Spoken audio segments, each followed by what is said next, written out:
Good morning बच्चों। कक्षा 12 के सभी छात्र छात्राएं ध्यान दें।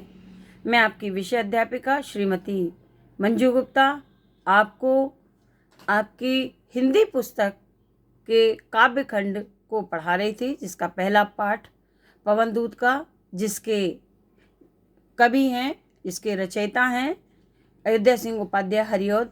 ये खड़ी बोली हिंदी का प्रथम महाकाव्य है। उसी का आगे का खंड पढ़ाने जा रही हूँ, जिसे आप ध्यान से पढ़ें, सुने, समझें और पूछे गए प्रश्नों के उत्तर कॉपी में लिखें। लज्जाशीला पथिक महिला जो कहीं दृष्टि आए, होने देना विकृत वसना तो न तू सुंदरी को। जो थोड़ी भी श्रमित वह हो गोद में, तो जो थोड़ी भी श्रमित वह हो गोद ले श्रांति खोना। होठों की ओ कमल मुख की म्लानताएं मिटाना।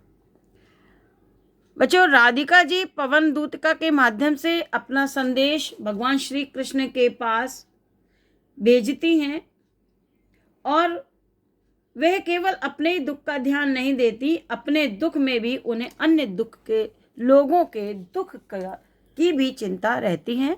वे पवन से कहती हैं, हे पवन, जब तू जाएगी तो यदि लज्जाशीला पथिक महिला जो कहीं दृष्टि आए, तो हे पवन, यदि तुझे कोई लज्जा से युक्त स्त्री मार्ग में कहीं दिखाई दे। पथिक माने राहीगीर, महिला माने स्त्री, लज्जाशीला माने लज्जावान, लज्जा से युक्त कोई स्त्री यदि तुझे मार्ग में दिखाई दे, होने देना विकृत वसना तो न तू सुंदरी को, तो तू उस सुंदरी को, उस लज्जाशील स्त्री के वस्त्रों को विकृत मत होने देना, अर्थात उड़ाना नहीं। उसके वस्त्रों को अस्त व्यस्त मत करना, उड़ाना नहीं। जो थोड़ी भी श्रमित हो गोद ले शांति खोना। हे पवन, यदि वे तुझे थोड़ी सी भी थकी हुई, श्रमित माने थकी हुई प्रतीत हो, तो गोद में ले शांति खोना। तो उसको गोद में लेकर उसकी शांति माने थकावट को, खोना माने मिटा देना, अर्थात अपनी शीतलता से उसका स्पर्श करके उसकी थकावट को मिटा देना। गोद में लेने का मतलब उसका चारों ओर से स्पर्श करके अपनी शीतलता से उसकी थकावट को मिटा देना।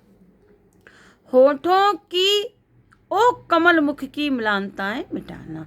उसके कमल के समान मुख की, राधा जी कहती हैं, उसके कमल के जैसे मुख की और उसके होठों की म्लानताओं को अपनी शीतलता के द्वारा दूर कर देना। म्लानताएं माने मलिनता, मुरझाहट। उसके होठों की और कमल जैसे मुख की मुरझाहट को, मलिनता को अपनी शीतलता के द्वारा मिटा देना। आगे देखिए। कोई क्लांता कृषक ललना खेत में जो दिखावे, धीरे धीरे परस उसकी क्लांतियों को मिटाना। जाता कोई जलद यदि हो व्योम में, तो उसे ला छाया द्वारा सुखित करना तप्त भूतांगना को। क्लांता माने दुखी, कृषक ललना माने कृषक स्त्री, क्लांता माने दुखों को, उसकी थकावट को, जलद माने बादल, व्योम माने आकाश, और भूतांगना माने स्त्री। देखिए, राधिका जी पवन दूतिका से कहती हैं कि कोई क्लांता कृषक ललना खेत में जो दिखावे। हे पवन, यदि खेत में कोई तुझे दुखी, क्लांत माने दुखी, कृषक स्त्री खेत में दिखाई दे, यदि कोई दुखी कृषक स्त्री तुझे खेत में दिखाई दे, जब तू जाए तो तुझे कोई कृषक स्त्री दुखी खेत में दिखाई दे, तो धीरे धीरे परस उसकी क्लांतियों को मिटाना। तो हे पवन, धीरे धीरे उसका स्पर्श करके उसकी क्लांतियों को, उसकी संपूर्ण थकावट को तू दूर कर देना।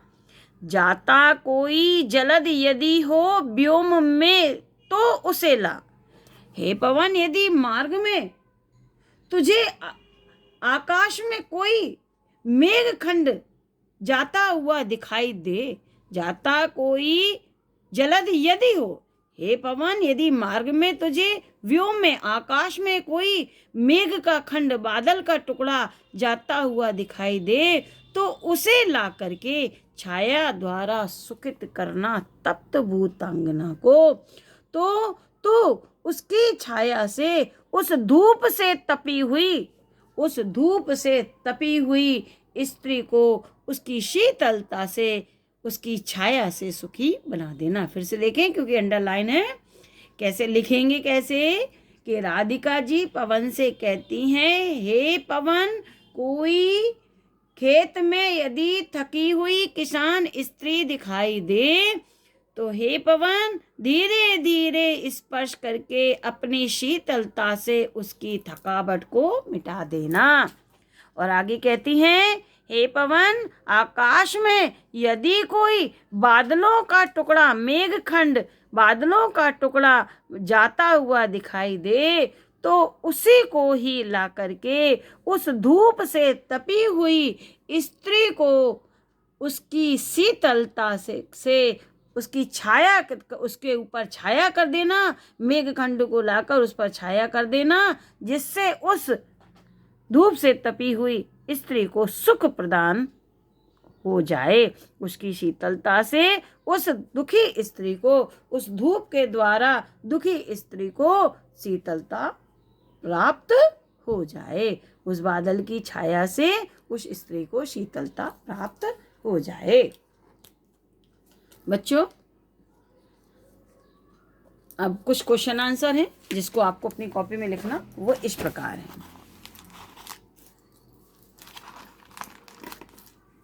पहला प्रश्न है, पाठ के पद्यांश के पाठ और कवि का नाम लिखिए।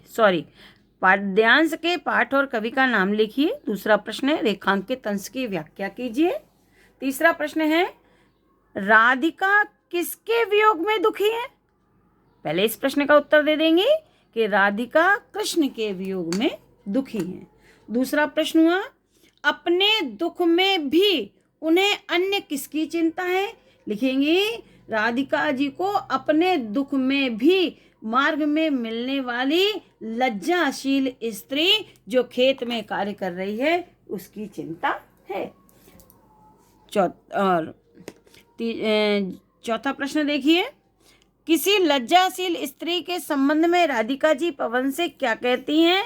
पे उत्तर लिखेंगी, किसी लज्जाशील स्त्री के संबंध में राधिका पवन से कहती हैं कि तू उसके वस्त्रों को विकृत मत करना, उड़ाना नहीं, और यदि वे थकी हो तो उसे गोद में लेकर उसका स्पर्श करके उसकी थकावट को दूर कर देना।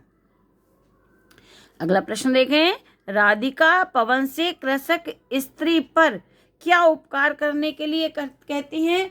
उत्तर हो जाएगा, राधिका पवन से कृषक स्त्री पर यह उपकार करने के लिए कहती हैं कि तू आकाश में यदि कोई बादल का टुकड़ा जा रहा हो तो उस कृषक स्त्री के ऊपर लाकर उसे उसकी छाया प्रदान कर देना और शीतलता प्रदान करना। अगला प्रश्न देखें, राधिका पवन से अपनी शीतलता के द्वारा किसे दूर करने के लिए कहती हैं? राधिका पवन से अपनी शीतलता के द्वारा उस लज्जाशीला स्त्री के मुख की म्लानताओं को, उसकी मलिनता को, उसकी थकावट को दूर करने के लिए कहती हैं। आज यहीं तक पढ़ा रहे हैं, आगे कल पढ़ाएंगे। Thank you.